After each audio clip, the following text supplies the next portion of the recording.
Chief Baseball Officer Chaim Bloom joins us. Not at the ballpark just yet, going through the protocols before we can go there. Chaim, how are you? I'm doing okay. I'm in the middle of quarantine after taking our intake test. Excuse me. We got to wait for our results, and then, assuming a negative result, get to go to the park in a couple days. You know, I know you're never done, and there's always deals that can pop up. But as you sit here on the eve of pitchers and catchers reporting, and you go back to last fall, how good do you feel about what you accomplished as far as your offseason goals were at the beginning of the offseason? Well, you're right that, this is never something where you are done.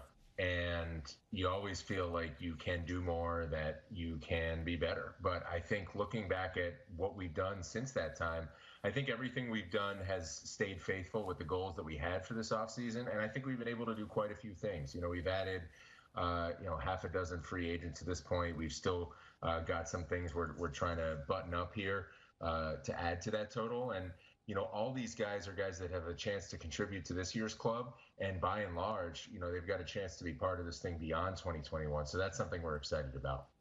Whenever you trade a player from a championship team, there's going to be reaction from the fans. You were ready for it. You knew that was coming. It still doesn't make it any easier to go through the process of trading Andrew Benintendi, does it?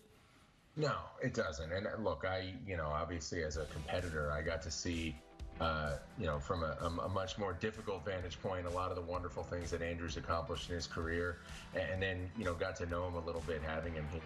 And, none of it's an easy decision.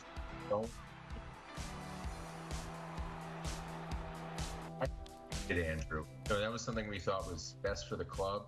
That doesn't take anything away from what he did. That doesn't take anything away from what he contributed to that championship.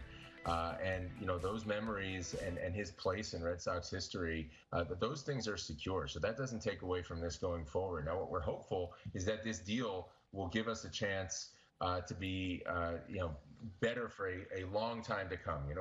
By the time this is said and done, we're going to have gotten 5 players back for Andrew.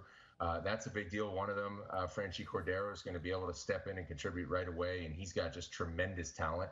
We got to keep him on the field, and we got to help him tap into that talent, but it's all there to be an impactful player. And then, we're going to come away with quite a few guys that we think have a chance to help us build that sustainable championship contender that we're working towards.